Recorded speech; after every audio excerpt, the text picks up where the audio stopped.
Welcome everybody to the Asia Pacific Analysis and PD seminar. It's a great pleasure today to host the talk by Neal. Neal has obtained his PhD in 2007 from the University of Edinburgh under the supervision of Jim Wright. And after this, he got his first position at the University of Birmingham and the University of Glasgow. In 2014, he moved to Japan and has been working at the Department of Mathematics at Saitama University. And from the Mathematical Society of Japan, in this time, he received the Takebe Katahiro Prize in 2014, the Journal of the Mathematical Society of Japan Outstanding Paper Prize in 2018, and the Spring Prize in 2022. He also received the Young Scientist Prize from the Ministry of Education, Culture, Sport, Science, and Technology in 2020. He's organizing a lot of nice workshops, and I had the honor to also be one of the speakers of his workshop. And today he will speak about a nonlinear Brascamp-Lieb inequality. Please start. Okay, thank you, Daniel, for the all too kind words of introduction. Yeah, so today I'd like to talk about a nonlinear Brascamp-Lieb inequality. And I should say I'm very grateful to give the seminar in this very nice seminar series. It's a real pleasure for me to have this chance. So thank you to Daniel and to all organizers and to all participants for joining. Okay, so yes, and this I'll talk about some joint work with John Bennett, Stefan Buschenhenker, Michael Cowling, and Taryn Flock. It's from a few years ago now, so but I hope that it'll be new for at least some of you. And well, if you've heard me talk about this before, let's hope I at least do a better job this time. Okay, let's start. So before I introduce the nonlinear Brascamp-Lieb inequality, let me start with the classical version, the so-called linear version. Okay. Well, there are, I think, two inequalities called the Brascamp-Lieb inequality. So the one I'm going to talk about today has this form. So it's this inequality here in yellow. I should explain what everything is. We've got the functions, the input functions, fj are non-negative, always non-negative functions and integrable. Okay, they live on our Euclidean space Rn J. And then inside here we have the Fj's composed with linear mappings Lj. Okay, so these guys are linear. Okay.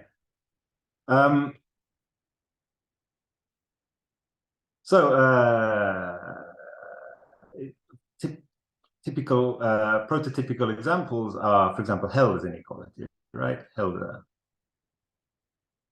is an example where all the LJs are just the identity mapping on Rn, right? Then all NJs are equal to N, and as long as the exponents Cj add up to 1, we have an inequality with constant 1, and that's Helder's inequality. Okay. So this is a very special and, in some sense, the most simple Brascamp-Lieb inequality. Okay, and whilst we're here, let me just say that, of course, Helder is probably more familiar to you with Lebesgue space norms on the right hand side. But if I just replace Fj with Fj to the 1 over Cj, then the right-hand side now has the contains Lebesgue space norms. But in many situations, it's more natural to have the formulation as written here. It has a certain self-similar structure, which we'll come to later. Okay. Another important example is Young convolution. Okay. So if you take Young convolution. So it's on the left-hand side, you'll have a Lebesgue space norm of the convolution of two input functions. But if you dualize that, you get an estimate on a trilinear form, and then that form looks like a special case of this yellow inequality. So in that case, there are only three functions. So m is 3. And let me not write down what each of the LJs are. I'm sure you can figure that out. Okay. But I wanted to specifically mention Young convolution here because in some sense, this is where this Brascamp-Lieb inequality came from. In the mid-70s, both Beckner and independently Brascamp and Lieb wrote 2 papers about the best constant in the Young convolution inequality. Okay, they for the first time identified what is the sharp constant in the Young convolution inequalities. Okay, and it was in the Brascamp and Lieb paper that they also proposed the study of this more general form. And they started the systematic study of this inequality and obtained a number of results in this more general setting. Okay. So this inequality goes back to, I think it's a 1976 paper, Brascamp and Lieb, in the advances. Okay. So it turns out that the best constant in the inequality plays a very important role in the theory. So let me introduce things a little bit more precisely. So the inequality at the top is the inequality from the previous slide. So as I said before, the LJs are all linear mappings from some big Euclidean space Rn to some smaller Euclidean space Rnj. The exponents Cj are let's say, non-negative. Okay, and it turns out that necessarily they're less than or equal to 1. Okay, so this corresponds to LP norms on the right, where the P's are all bigger than or equal to 1. Okay, that turns out to be necessary. So the Cj's are between strictly positive and less than or equal to 1.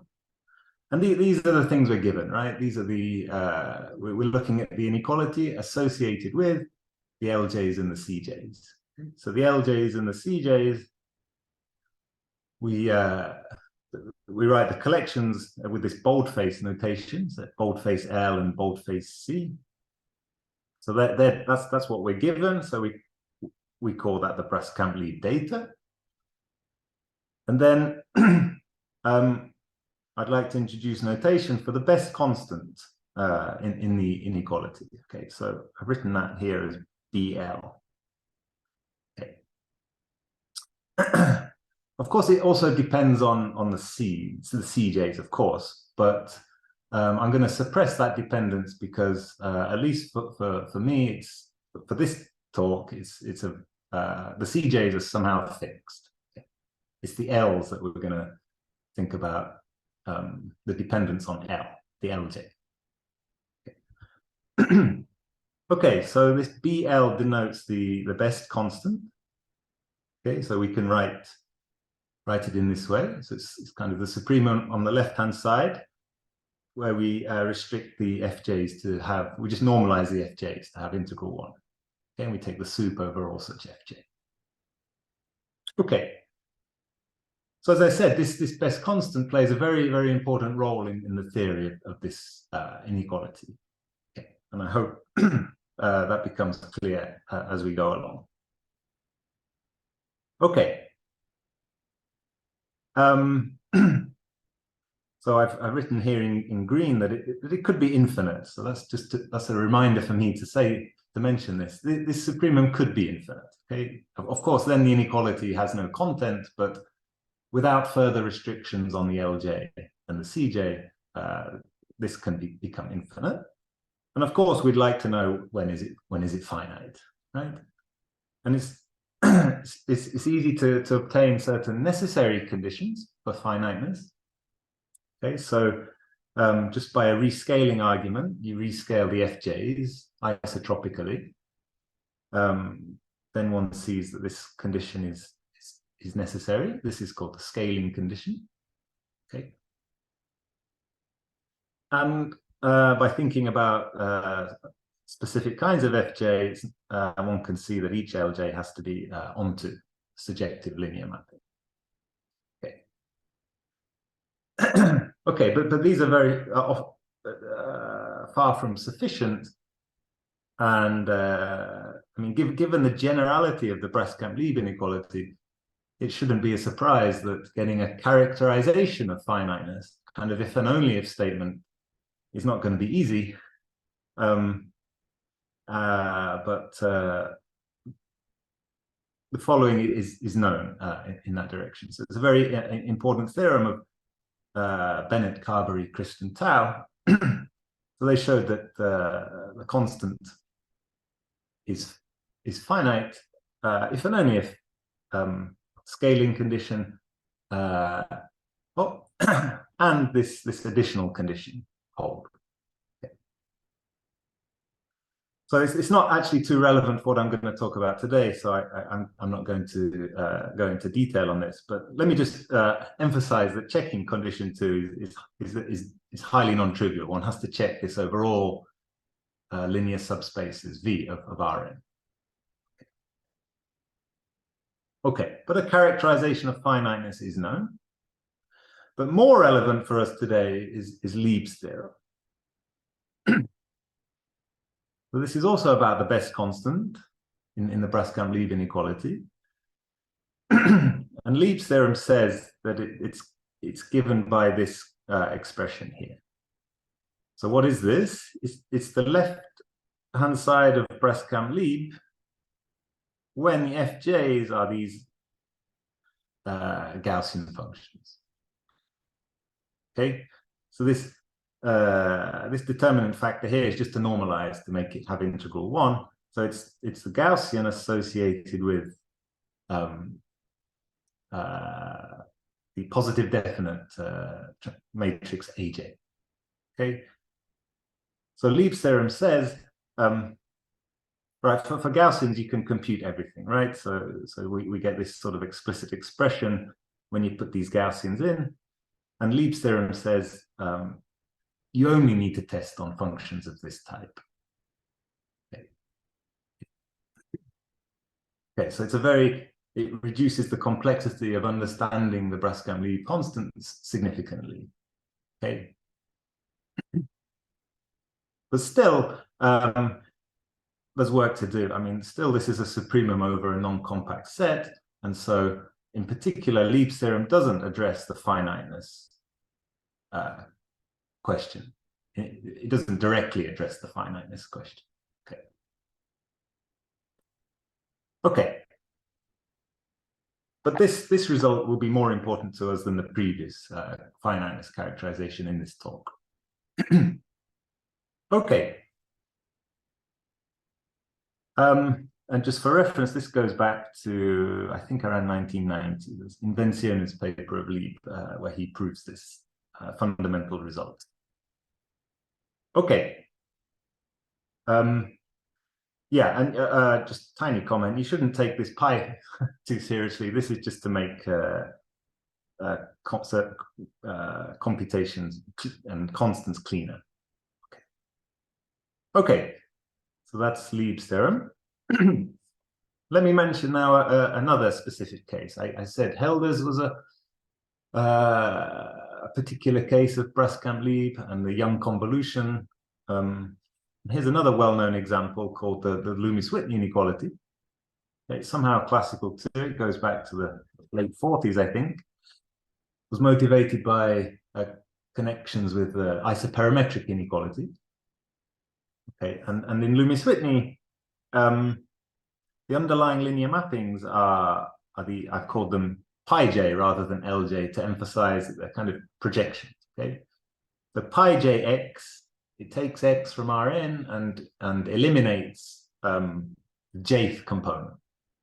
Okay, so you cut out xj. So this is like a projection onto the sort of jth coordinate hyperplane. Okay. Of course, the kernels are one-dimensional, and they are the standard basis vectors of Rn. Okay. So for such linear mappings, if all of the CJs are equal to 1 over n minus 1, then the inequality holds as stated with constant 1. Okay. And the constant sharp. Okay. So again, let me not spend time on why this is an interesting inequality and so on. But one reason for including it, I wanted to include it because the stability of this inequality is somehow relatively easy to understand. Okay, so if you now sort of tweak the pi j's a little bit, okay, so that the pi j tildes, they still have one-dimensional kernels, okay, but now the direction is now a vj, okay, and we just assume that they might not be the canonical, the standard basis vectors, but they still span Rn. Okay, so think of a little perturbation of the EJs, for example. Then this associated Loomis-Whitney to the pi j tildes holds, but the constant changes. Okay, so there's now a constant which somehow depends on how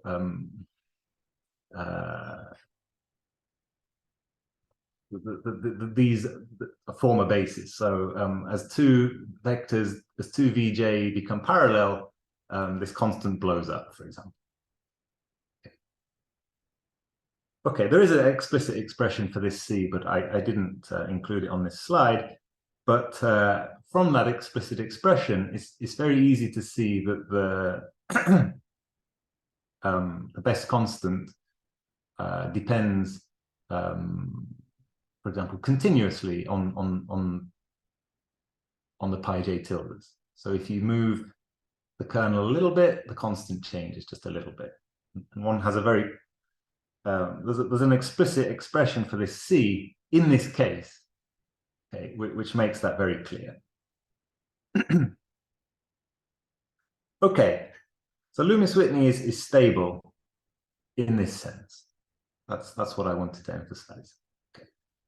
And in fact, you can prove it as a consequence of the standard Loomis-Whitney by appropriate changes of variables. Okay. And it's those changes of variables, those Jacobians, which combine to create this constant. Okay. That's a very special case where one can be very explicit with the constants. It turns out that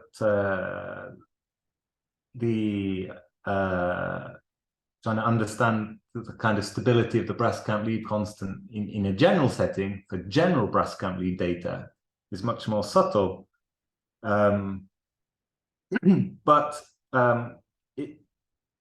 we know it at least it depends continuously on the LJs. The Brascamp-Lieb constant is continuous with respect to the Ls. So as I said before, the CJs they're always fixed here. So this is stability with respect to perturbations of the LJs.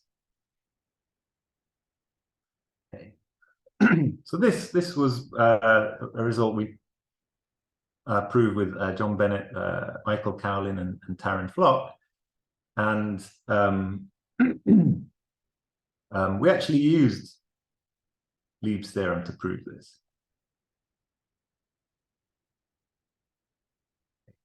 So I'm unaware of a more elementary approach to this continuity. So if anyone has a simpler approach or a different approach, I think that would be very interesting. Okay. let me move on then to the nonlinear Brascamp-Lieb inequality. Okay. As you can probably imagine, so now we're going to look at the same type of inequality, but instead of linear mappings, we allow potentially nonlinear mappings. So to emphasize that, I've changed notation and called them the mappings phi j now. Okay. Otherwise, the inequality has the same form.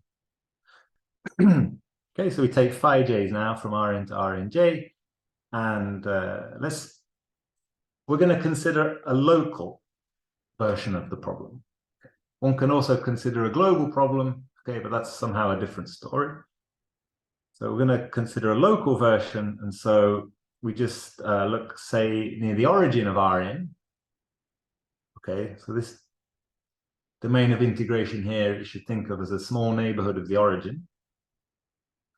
And then we suppose that the phi j's are submersions near the origin. Okay, so that's natural given that the Brascamp-Lieb mappings needed to be surjections. And we impose a bit of regularity. So let's say C2. Okay. So the conjecture that was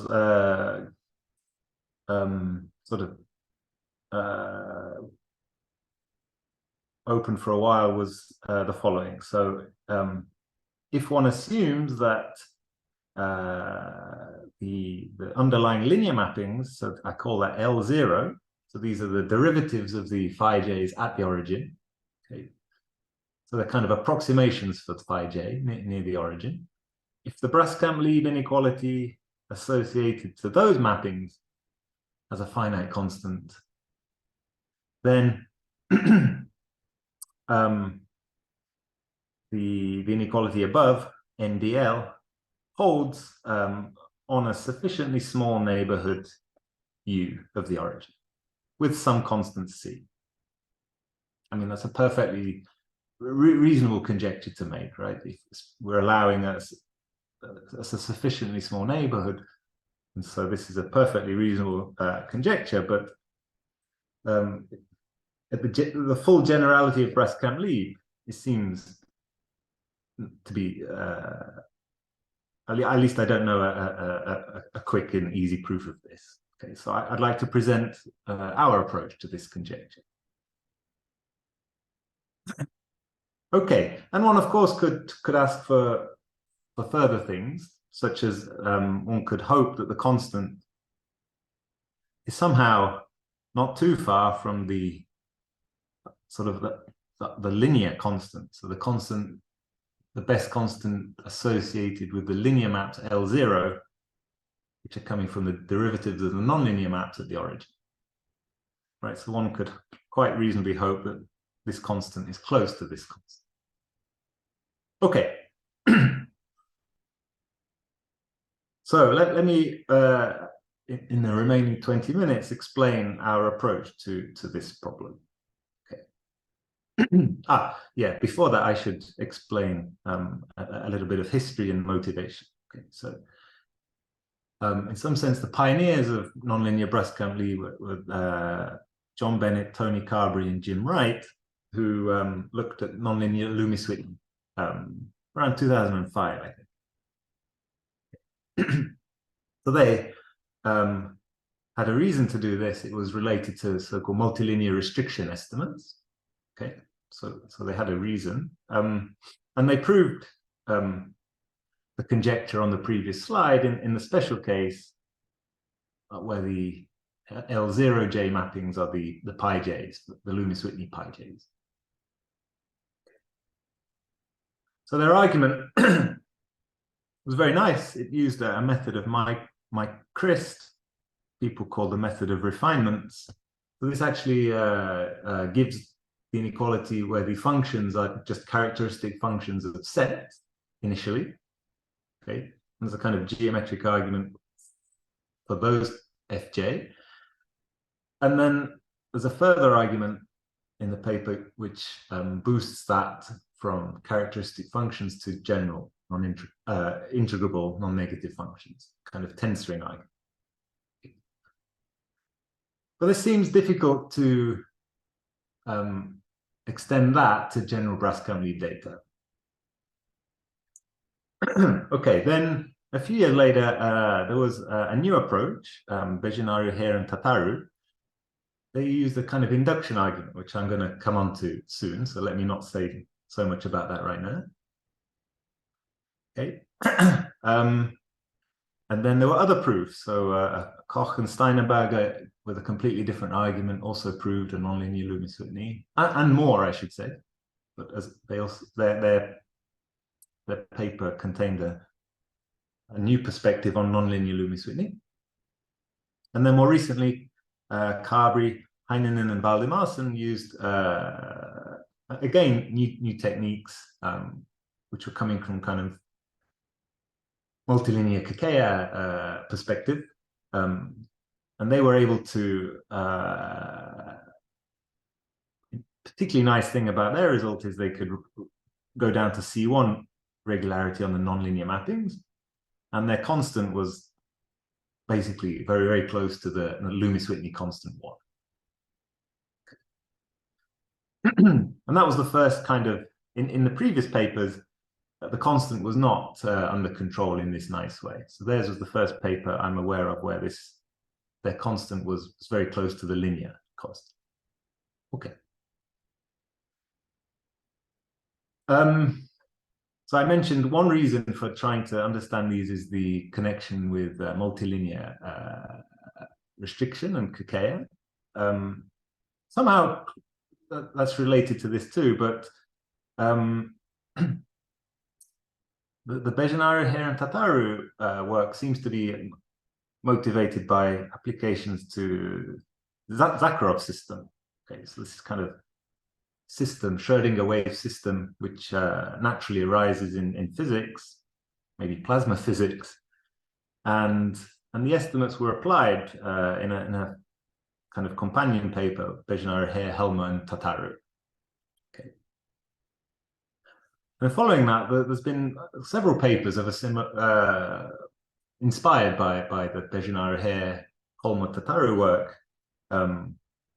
So the further applications of nonlinear Loomis-Whitneys, Bejonari, Hauer, and Kinoshita, Hirayama Kinoshita, and Kinoshita Shippa, and several others. Okay, so there's good reason to study these things. Okay, so in the last sort of 15 minutes or so, I'd like to try as best I can to explain our induction on scales argument to the nonlinear Brascamp-Lieb conjecture. Okay, so certainly we took inspiration from this paper of Bejonari, Hauer, and Tataru along the way. Okay. So here we get a bit more mathematical. So underlying the argument, our argument is what people call Ball's inequality. So this is for the classical Brascamp-Lieb, the linear, for linear mappings. Okay, so I'm going to go briefly back to the linear setting and introduce Ball's inequality. Okay. This is due to Keith Ball. Okay. Call this Ball's inequality. So to describe Ball's inequality, I just introduce a little bit of notation. So this lambda f is this functional, the Brascamp-Lieb left-hand side divided by, or modulo the constant divided by the right-hand side. Okay. Okay, so we call that lambda. And then I'm going to take some inputs fj and gj now, okay, and look at the product lambda f, lambda g. Okay. But just to make the formulas a bit cleaner, we normalize so they're all norm 1, but that's not serious. Okay, so we take a product of these things, and then we'd like the f's to speak to the g's somehow. We'd like the f and the g's to interact. Okay, so I put the term with the g's inside the integral with the f's, okay, and then do it just a translation change of variables, okay, and then well, now we're using the linearity. This inside here is, of course, Ljx minus Ljy. And then, so when I combine these two integrals now and combine the products, the functions are speaking to each other now. So what this becomes is, it's got this outer integral in dx, but inside is the kind of left-hand side of Brascamp-Lieb, where the input functions are, well, they're x-dependent, these input functions hxj, and they're given by the blue formula here. Okay. So one can quickly check that that's the case. And that's nice, right? So as I said, this is basically the left-hand side of Brascamp-Lieb with the inputs hxj. So from the definition of the functional lambda, we can write it in this way, because the integral of hxj if we integrate this, we get the convolution of fj and gj at the point Ljx, right?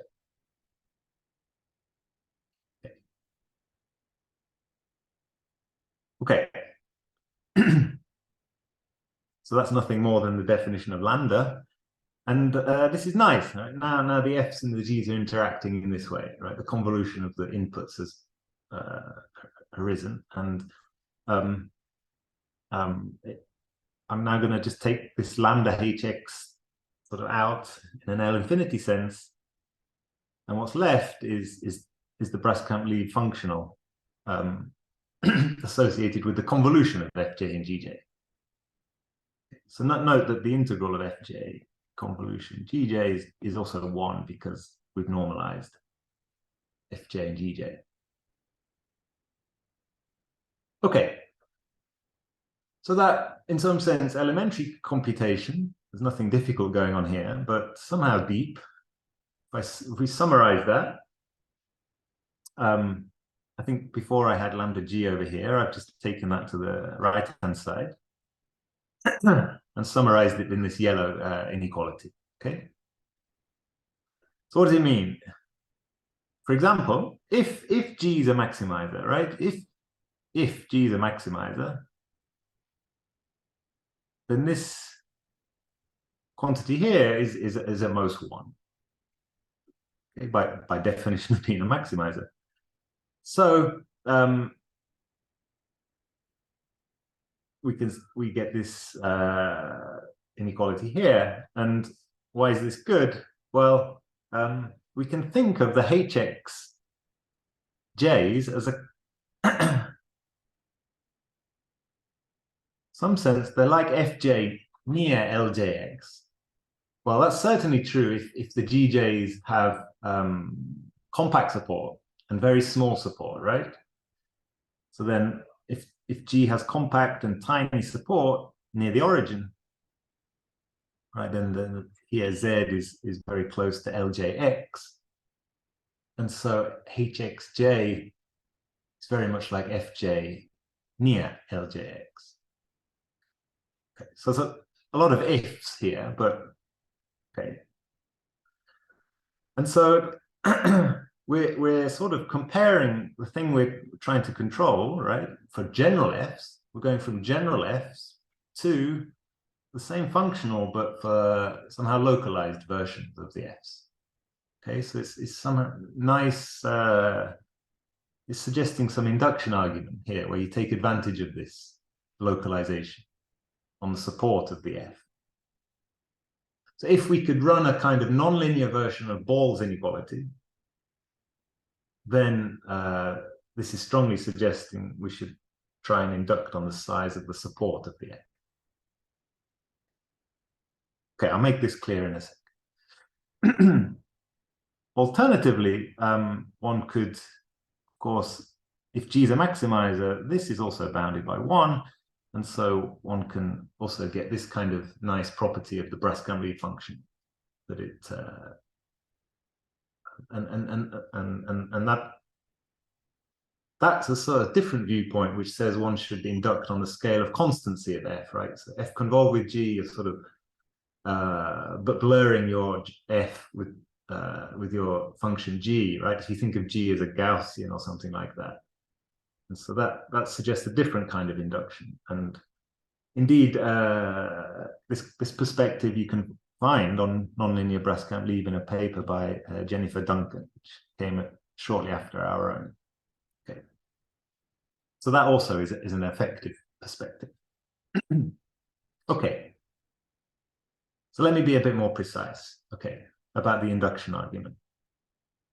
I'm going to have to go a little bit quicker than I was expecting. So let me introduce this curly C delta. Okay. So now I'm trying to non-linearize the previous argument. Right? I heavily use the linearity of the LJ, but we're going to try and get around it. Okay, so now I'm going to the nonlinear setting. And we want to restrict the size of the FJ support. So we're going to cut this at some ball of size delta. Okay, so this delta is the size of this ball. Okay, so it's this we want to control in some way. Well, ideally, the goal is to prove that there exists a delta. There exists a sufficiently small delta such that this is finite, right? That's the goal. Ideally close to the underlying linear constant. That's sort of the goal. The existence of a delta. Okay, how are we going to try and do that? We're going to use an inductive argument. So we're going to optimistically hope for something like this. So we're going to hope to control scale delta by a smaller scale, delta to the alpha. So alpha is strictly bigger than 1. Okay, and we pay with this factor 1 plus delta to the beta. That's what we can hope for. And then by repeating this, right, the scale will get smaller and smaller and smaller. And one would hope that by going sufficiently small, the nonlinearities start to look sufficiently close to the linear mappings, and then we can apply the linear Brascamp. That's the vague hope. And paying with a factor of 1 plus delta to the beta is okay, because taking an infinite product of terms which arise in this way, that infinite product is under control. Okay. So a factor of 2 there or something like that is bad. Right? It's very important that there's this delta dependence, and it's sort of 1 plus delta to some power. Okay. Okay. So let me try and explain a sort of nonlinear version of the ball inequality. Okay, so we start more or less in the same way. So I've just to save space on the slide, I've written large F to be this thing here, which is this guy here, right? This is large F. So as before, we take a product of the functional in some sense with some other inputs, not the FJs, but some other inputs. And that's this term and this term. And before it was good to look at it with where the GJs were maximizers, right? That was helpful. So we're going to assume that we've got Gaussian maximizers. Okay. We don't always know they exist, right? Lieb's theorem does not tell us maximizers actually exist, right? The supremum in Lieb's theorem could be not attained. But let's suppose that we have maximizers. Okay. Then we're going to take the GJs to be maximizers for the L0Js. If you remember here, the L0J are the approximations to the phi Js at the origin. And if we normalize so that the phi J of 0 is 0, then that really is a good approximation to phi J at the origin. Okay, so there's no harm in doing this normalization by translation invariance. Okay. Anyway, that's too technical. Okay, so but this time, for reasons that become clear in a moment, I'm going to rescale the GJs. So why? Because we want to somehow introduce scale delta to the alpha, right? And well, Gaussian don't have compact support, so that doesn't sort of automatically arise. So we have to somehow force that delta to the alpha scale. So we take these sort of L1 renormalized versions of the Gaussians, right? And then now they're living because of we've chosen the scale here. So these are kind of living at scale delta to the alpha prime. And alpha prime is essentially alpha. Okay, it's a little bit bigger than alpha. Okay. Why? Because if I now go to the next slide, somehow we want to restrict this Rn integration to a ball of delta to the radius delta to the alpha. So here we reached on the previous slide. So we indeed can restrict this integration from Rn to a ball of radius delta to the alpha if we pay a 1 plus delta to the beta factor. That's because we have Gaussians here and they have very fast decay. Right, so at the very basic level, we're just using the fact that if we have a standard Gaussian, if you like, which essentially supported at scale 1, right, standard Gaussian, if you cut at scale delta to the minus some tiny epsilon and look at the integral beyond that, then there's not much there, right? It's less than delta to any power of delta. So basically using that fact, we can truncate this to a ball of radius delta to the alpha, paying this kind of factor. Okay. So far, so good. And now, as before, we'd like the fj's and gj's to speak to each other. So we do that translation change of variables. Okay. And now, then we'd like to write this we'd like the convolution to arise before. But the fj's, remember, are composed with the nonlinear mappings. And inside here, we've got the linear mappings. Okay. So to really get the fj's and gj's to speak to each other, we have to do a little Taylor expansion of the phi j's. Okay. And so, there's this kind of, because we're assuming a C2 condition, we've got this delta squared error here, and we somehow want to ignore that. Okay, so that's not so, for general functions, one cannot just do that, but using the fact we have here Gaussian maximizers, it turns out that one can effectively ignore this error, and one can replace this here with the nonlinear phi j. Okay. So that's actually a non-trivial step, which I'm sort of skipping over, but it turns out to be okay, and I hope it's at least believable. Okay. And then now we're in business, and we can more or less follow the version of Ball's inequality I showed you before. You can combine them in the same way, and this function hxj appears. It's defined as before. And so, in summary, we reach here from the previous slide. Okay. Okay. So, right, this term here is very much like the quantity C delta to the, we can hope to bound it by, we've got the scale delta to the alpha now, The problem is that the ball is not centered at the origin as it was in our definition of this curly C delta. So there's I mean, it was too optimistic to hope for what I wrote a few slides ago, and one actually has to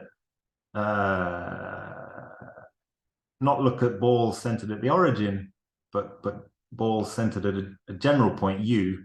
So that we have to introduce an extra parameter U, which tracks the center of these balls. Okay. So, but if you do that and run the argument I just gave, essentially, you can proceed. And now, as before, use the fact that when you integrate the hxj's, you pick up the convolution, and then you can apply.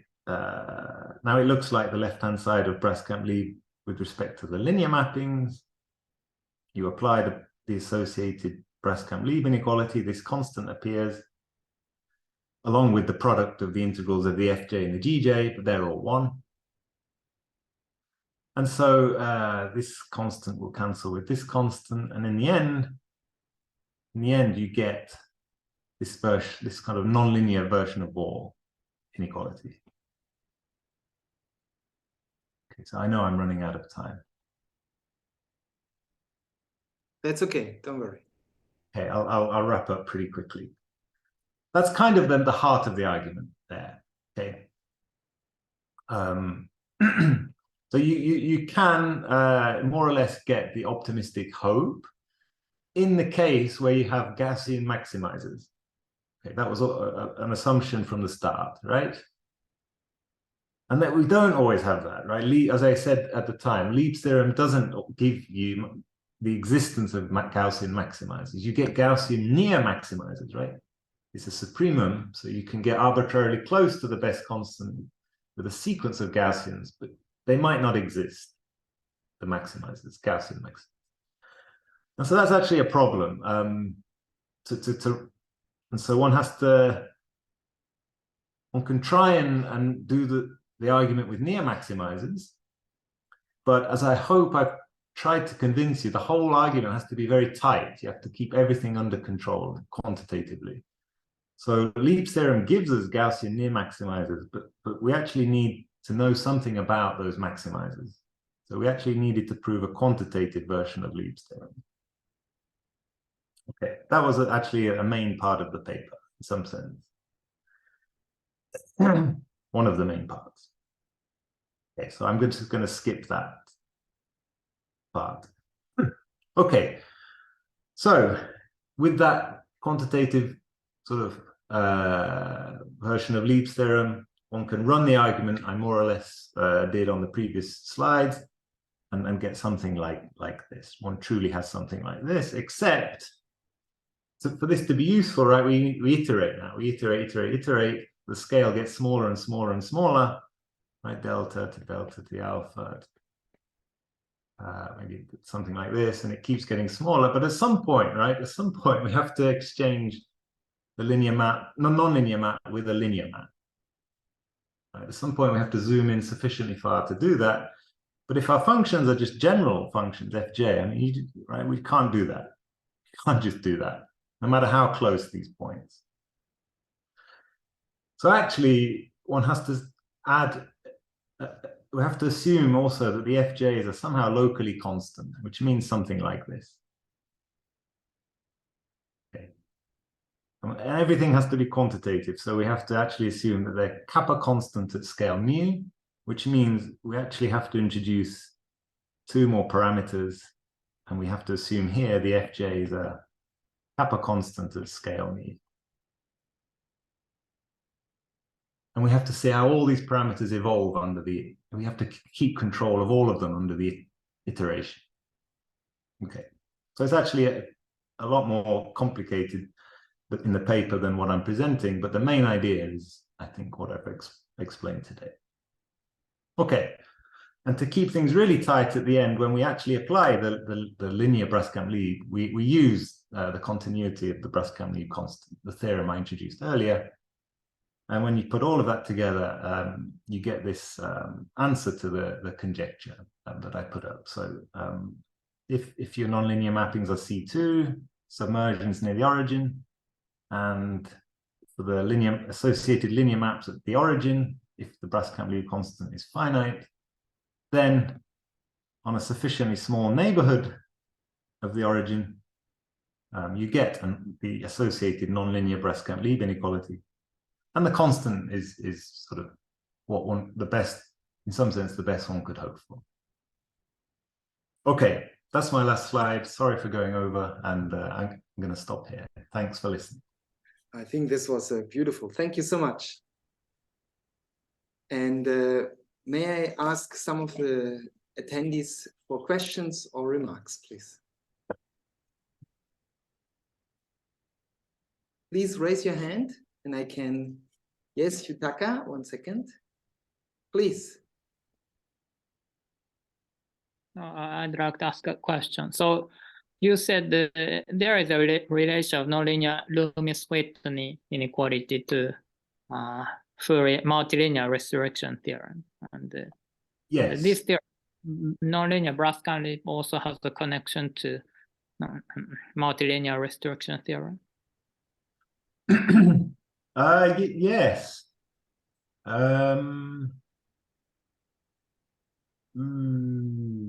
Yeah, good question.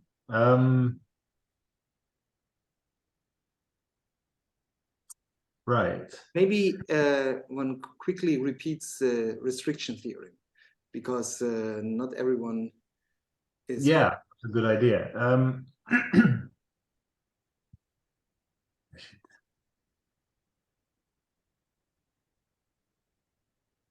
So, Yutaka, you think about the restriction theorem for oscillatory functions, is it right? Yutaka? Fourier restriction theorem, I mean. Yes.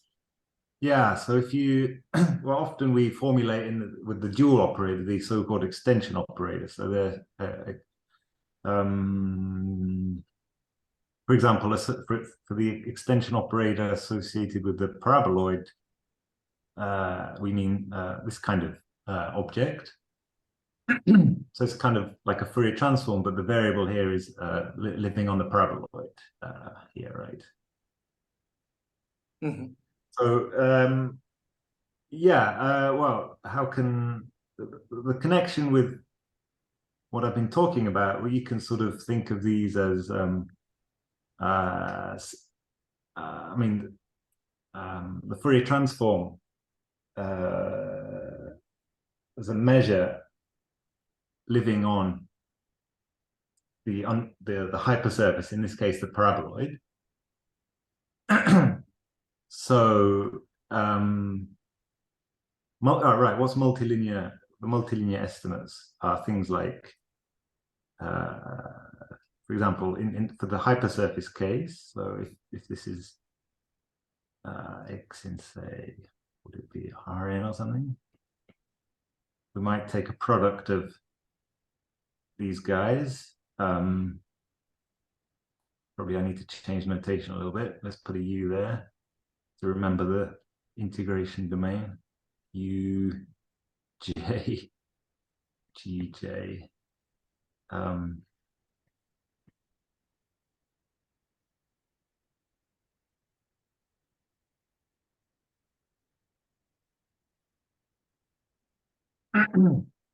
So I mean, the restriction conjecture is about LP, LQ bounds for the operators of this type.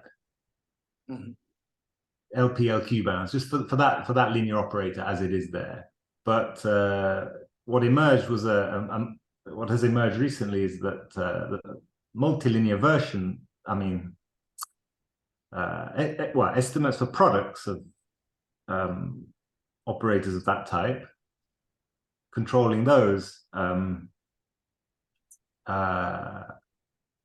is a very helpful thing to do in many senses. In the sense of giving, there are actually applications to the original linear, I mean, LP, LQ estimates for the linear operator itself, coming from these multilinear estimates.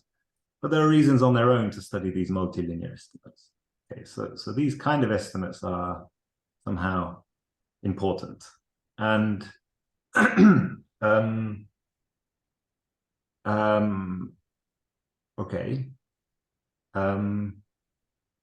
And you can think of these, as I said, as maybe I need to change G to some other letter. Something like this. You can interpret it as a Fourier transform of a density which is supported on the paraboloid. Okay. And okay. If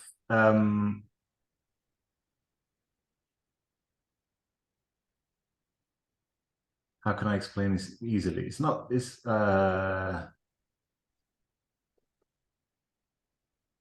maybe we can discuss. We can shift the question get to the technical coffee very quickly, but it will be.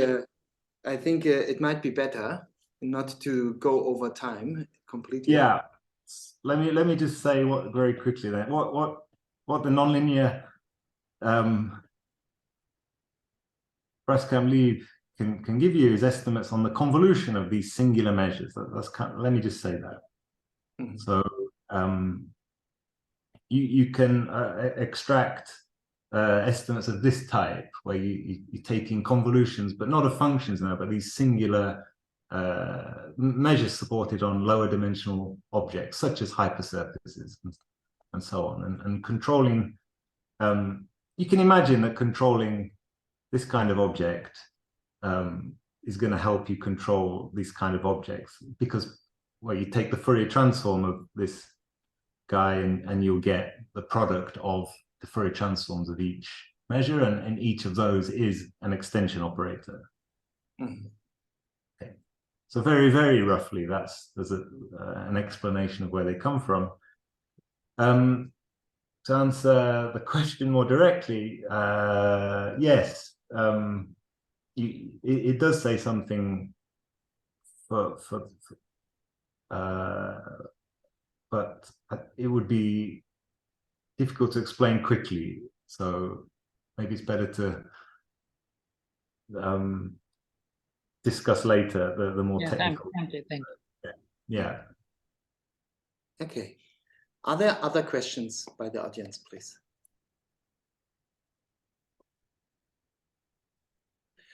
I would have one last question maybe, and then we jump into the coffee break. And that's, in your slides, you speak about the continuity of in the Brascamp-Lieb inequality. Yes, yes. And with respect to which topology? So the L's are linear operators. And so speak about the linearity. In which sense? I guess I'm just thinking of the linear maps as, you know, is the linear bounded operator from some LP space, or? I mean, I'm just thinking the linear maps are, I mean, I can think of them, these LJs, right? They're from linear maps from Rn to Rnj. So I guess just thinking in terms of the standard, these are just finite dimensional spaces, and you can think of it, I guess, as some big Euclidean space, which I'm mapping from this space that the LJs are living in. Mm-hmm. So I guess we're not too worried about what norm we're putting on the L's. Okay. It's just it's all finite dimensional, I guess. So it's not gonna. Mm-hmm. Okay, good. Yeah. Then, I think it's time. So let me just thank the speaker again for this wonderful talk and very clear explanations. And in particular, the proof was really nice to learn. And, so as a reminder for everyone, there is reminder email to this seminar, which Sanjana, our professional staff, sent you. At the very bottom, you will find a link to the coffee break and a password with the meeting details. And I just copy and paste them now here again into the chat. So please feel free to take a copy of the link and with the password, and then just join us just now following up of this webinar. Yeah. Okay. Thank you. Thank you, everybody. Bye. Bye.